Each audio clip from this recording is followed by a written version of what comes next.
Hello, everyone, and welcome back to your daily dose of English, where learning English is easy, practical, and super fun.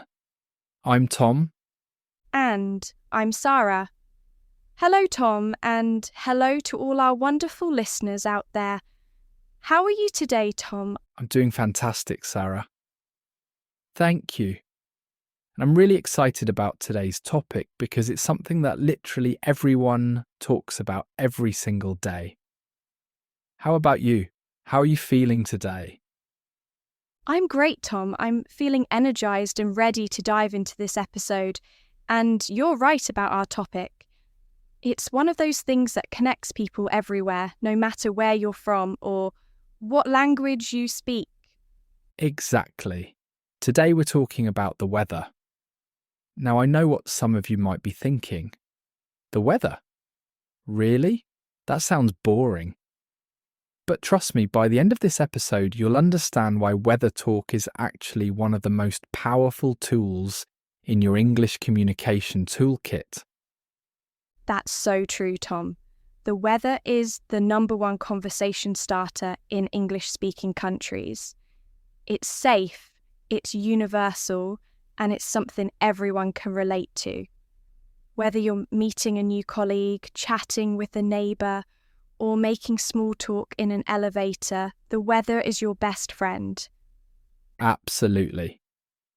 And before we jump into all the amazing phrases and expressions we're going to teach you today, we have a small request. If you're enjoying your daily dose of English, please take a moment to subscribe to our channel. Hit that subscribe button. Yes, please do. And give this episode a like. It really helps us reach more English learners around the world. And if you know someone who's learning English, share this episode with them. We're all in this journey together. Perfect. Now, Sara, let me ask you a question. Why do you think English speakers talk about the weather so much? Like, is it really that interesting to discuss if it's sunny or cloudy? That's a great question, Tom. The truth is, it's not really about the weather itself. It's about connection. When you comment on the weather, you're creating a comfortable, neutral space to start a conversation. You're showing that you're friendly and open to chatting. Exactly. It's a social tool. In English-speaking cultures, especially in places like the UK, the US, Canada and Australia, weather small talk is almost like a ritual. It's how we break the ice, fill awkward silences, and show politeness. And the beauty of it is that it requires zero personal information. You don't need to know anything about the person. You don't need to share anything too personal. You just look outside, make an observation, and boom, you've started a conversation. So true. Now let's get practical.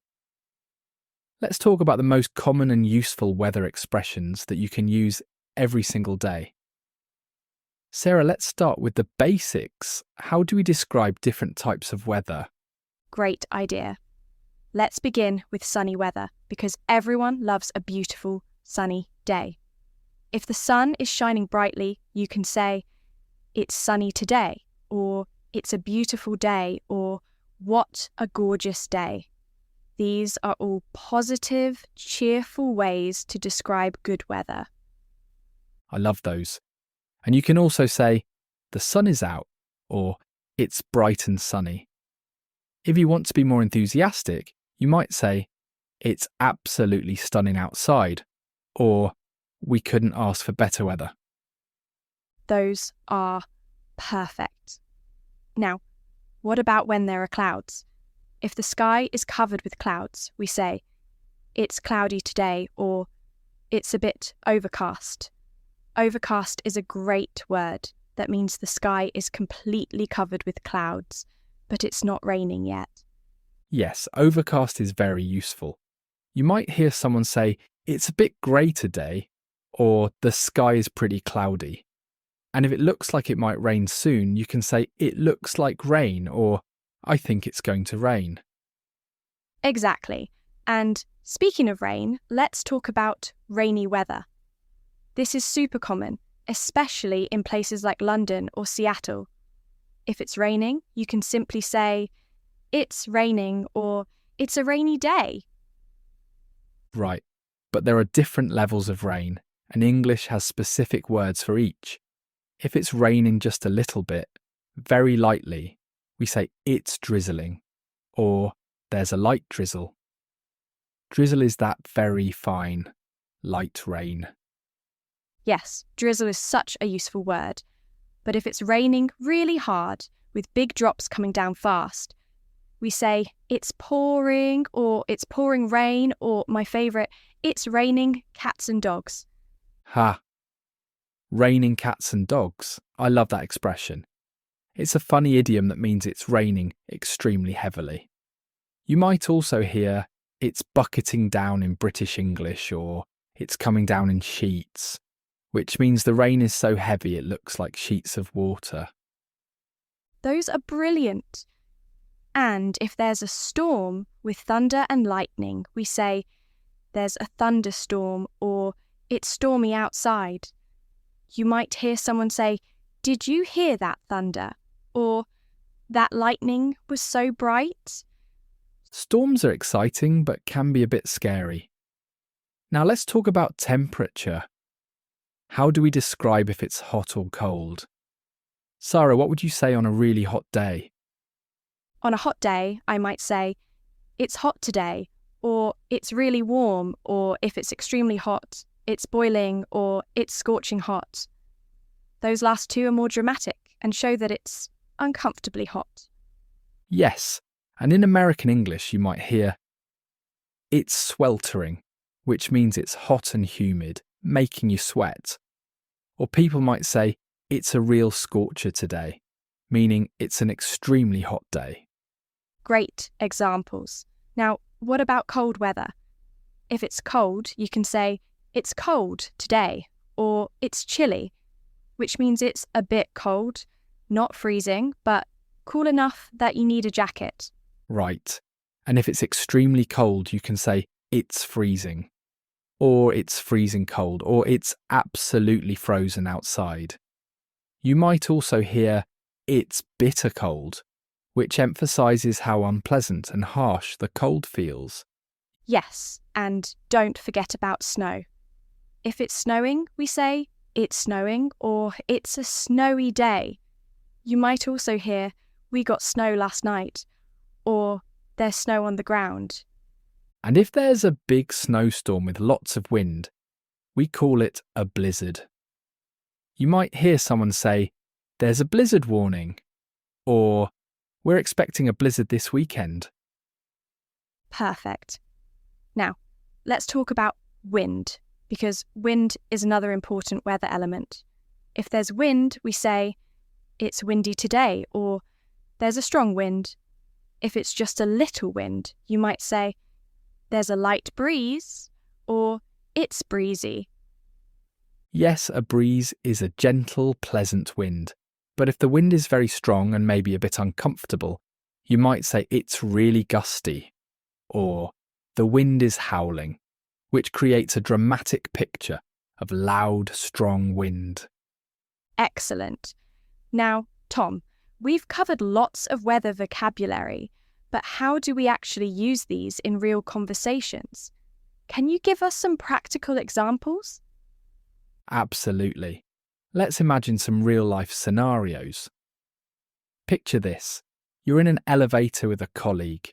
It's Monday morning and you want to be friendly. You could say, "Beautiful weather we're having, isn't it?" Or "Lovely day outside." Perfect. And your colleague might respond, "Yes, it is. Finally, some sunshine." Or, "I know, it's gorgeous. Makes you want to be outside. See how easy that is?" You've started a pleasant, low-pressure conversation. Exactly. Here's another scenario. You're meeting a client for the first time, and there's that slightly awkward moment before you sit down to talk business. You could say, Did you have any trouble getting here with all this rain? That's brilliant because it serves two purposes. You're making small talk about the weather and you're showing concern for their journey. They might say, "No, it wasn't too bad, just had to drive carefully," or "Actually, the traffic was terrible because of the weather." And just like that, you've broken the ice and created a comfortable atmosphere. Now let's talk about some really common weather phrases and expressions that native speakers use all the time. Sarah, can you start us off? Sure. One phrase you'll hear constantly is, "What's the weather like?" This is how we ask about the weather. Someone might call you from another city and say, "What's the weather like there?" And you'd respond with the current conditions. Right. And a very common question is, what's the forecast? Or, what's the weather forecast for tomorrow? The forecast is the prediction of what the weather will be like in the future. Yes, and you might hear people say, "I checked the forecast and it's supposed to rain tomorrow," or "The forecast says it'll be sunny all week." This is very practical conversation, especially when making plans. Absolutely. Here's another common one. Looks like rain. This means the sky looks like it might rain soon. You're making a prediction based on what you see. Dark clouds, wind picking up. Looks like rain. That's a great casual phrase. Another one is, "It's clearing up," which means the clouds are going away and the weather is getting better. Or you might say, "It's clouding over," which is the opposite. Clouds are covering the sky. Yes, those are super useful. Now here's a fun one that you'll hear in British English especially. It's a bit nippy, or there's a nip in the air. This means it's cold, but in a charming, understated British way. I love that one. It's so British. And speaking of understated, British people are famous for this. You might hear, "It's not bad out," which actually means the weather is quite good. It's a typical British understatement.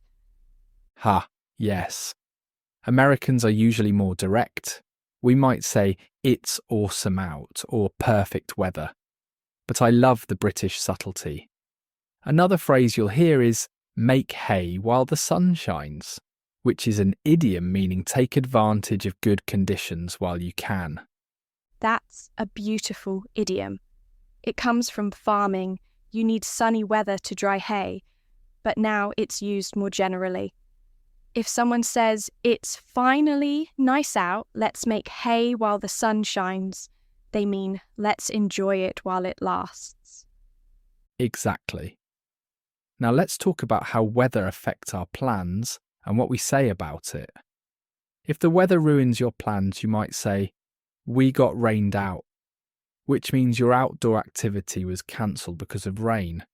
Yes, or you might say, "The game was called off due to weather," or "We had to cancel the picnic because of the storm." Weather is a very common reason for changing plans, so these phrases are practical. Absolutely. And here's a positive one. If the weather is perfect for your plans, you might say, "We lucked out with the weather," meaning you were lucky to have good weather. That's great. Or you might hear, "We couldn't have asked for better weather," or "The weather was perfect for the wedding." These show appreciation when weather cooperates with your plans. Now, Sara, let's talk about some weather idioms because English has so many colourful expressions related to weather that aren't really about weather at all. Oh, I love this part. Weather idioms are everywhere in English. Let's start with a famous one. Under the weather. If someone says, "I'm feeling a bit under the weather," they mean they're feeling sick or unwell. It has nothing to do with actual weather. That's right. It's believed to come from sailors who would go below deck when they felt seasick. Another common one is break the ice, which means to start a conversation or make people feel comfortable in a social situation. Funny enough, we've been breaking the ice with weather talk this whole episode. Perfect connection. Another one is every cloud has a silver lining, which means there's something positive in every negative situation. Even when things seem bad, like a cloudy day, there's a bright side. That's a beautiful, optimistic idiom. Here's another. A storm in a teacup, or in American English, a tempest in a teapot. This means a lot of fuss or anger about something that's not really important. Someone's making a big deal out of nothing. Yes, it's like saying, "Why are you so upset?" It's just a storm in a teacup. And speaking of storms, we have weather the storm, which means to get through a difficult period. Like, the company weathered the storm of the economic crisis. Great example. And one more. Steal someone's thunder means to take credit for someone else's achievement or to take attention away from them. It's not about actual thunder, but about taking someone's moment of glory. These idioms are so rich and colourful. They show how deeply weather is woven into the English language and culture. Now, Tom, let's do something fun. Let's role play a few weather conversations so our listeners can hear how this all comes together naturally. I love that idea. Okay, let's imagine we're neighbours who run into each other while checking the mail. I'll start. Hey, Sarah, how are you doing? Oh, hi Tom, I'm doing well, thanks. Beautiful day, isn't it? It really is. We've been so lucky with the weather lately. Not a cloud in the sky. I know. I was just thinking I should take advantage of it and go for a walk before it gets too hot. That's a great idea. It's supposed to reach 30 degrees today, according to the forecast. Wow, that warm? I'd better go soon then. Catch you later, Tom. Enjoy your walk, Sara. See everyone. That was natural, friendly and comfortable. Weather talk made the interaction smooth and pleasant. Perfect example. Now, let's try another scenario. We're colleagues in the office on a Monday morning. Tom, why don't you start this one? Morning, Sarah. How was your weekend? It was nice, thanks. We had planned to have a barbecue on Saturday, but we got rained out. Oh no. Yeah, Saturday was pretty miserable, wasn't it? It was pouring all afternoon. It was. We ended up just staying in and watching movies. But Sunday made up for it. Gorgeous sunshine. Sunday was incredible. We went hiking and the weather couldn't have been better. Blue skies, light breeze, not too hot. That sounds perfect. I wish I'd gotten out then instead of Saturday. Oh well, live and learn. And there we go. That conversation flowed naturally, showed empathy about the rain-ruining plans, and shared positive experiences about the good weather. This is exactly how native speakers talk. Exactly. And notice how the weather conversation led to talking about weekend activities. That's often how it works. Weather is the opener, then you move on to other topics. It's a bridge. Absolutely. Now let's give our listeners some practical tips for using weather talk effectively. Sarah, what's your first tip? My first tip is to pay attention to the weather every day. When you wake up, look outside. Is it sunny, cloudy, raining? This simple habit gives you something to talk about. and helps you practice thinking in English about what you see. That's excellent advice. My tip is to check the weather forecast in English. There are so many apps and websites. When you check the weather, you'll see phrases like partly cloudy, chance of rain, high of 25 degrees. This builds your weather vocabulary naturally. Great tip. Here's mine.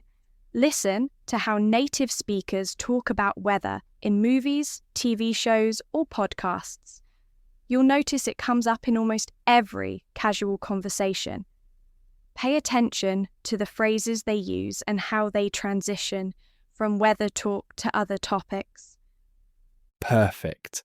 And here's a practical one. Don't overthink it. Weather talk doesn't have to be deep or interesting. It's meant to be simple and easy. A basic nice day, isn't it? Is perfectly fine and does the job. That's so important. Sometimes learners worry too much about being interesting, but weather talk is supposed to be simple and comfortable.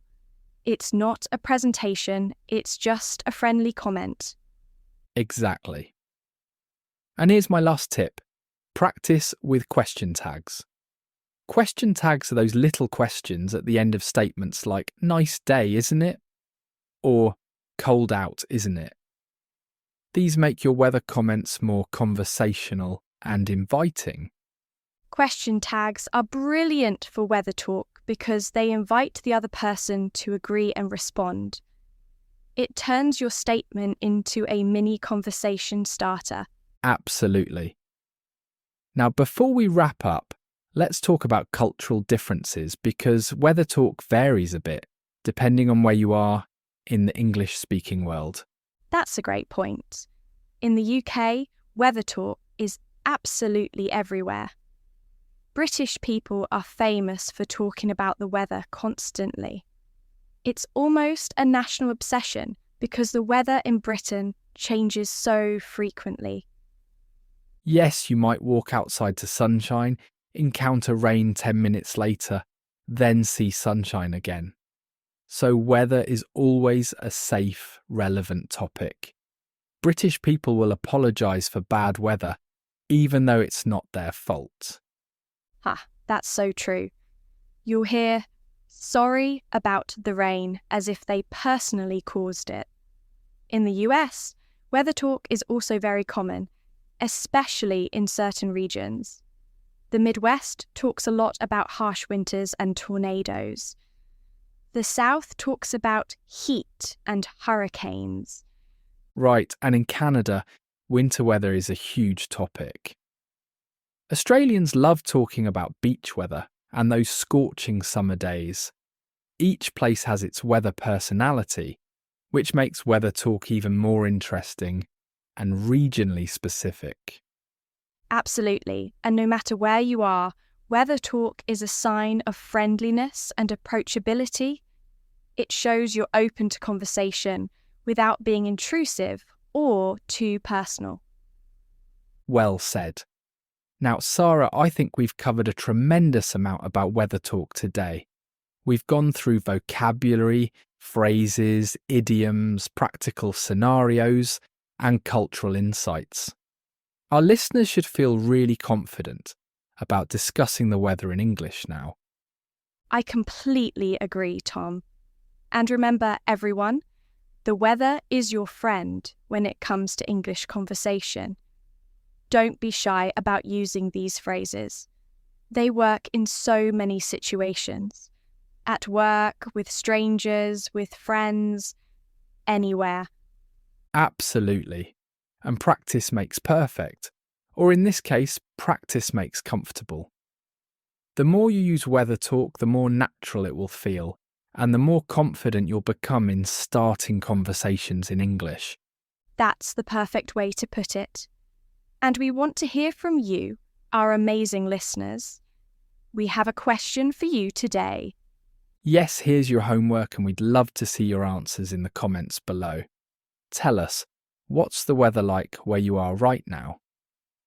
Describe it using some of the phrases we taught you today. Is it sunny, rainy, cloudy, freezing, boiling? Use your new vocabulary and write a sentence or two in the comments. We'll read every single one, and it's great practice for you. And while you're down there in the comments, please tell us if you found this episode helpful. We love hearing from you.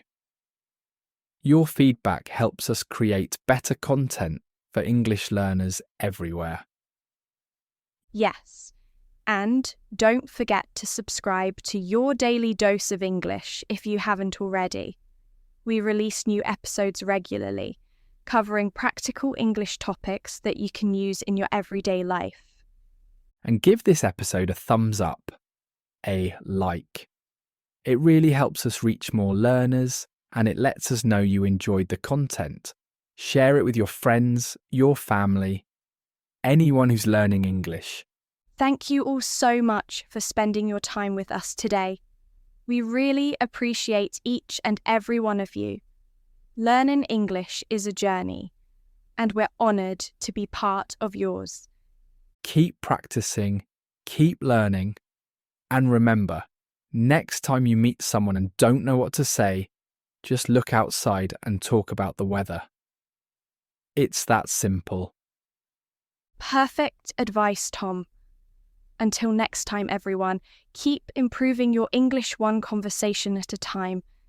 Stay curious, stay motivated, and we'll see you in the next episode of your daily dose of English. Bye for now. Goodbye, everyone. Take care and enjoy the weather wherever you are.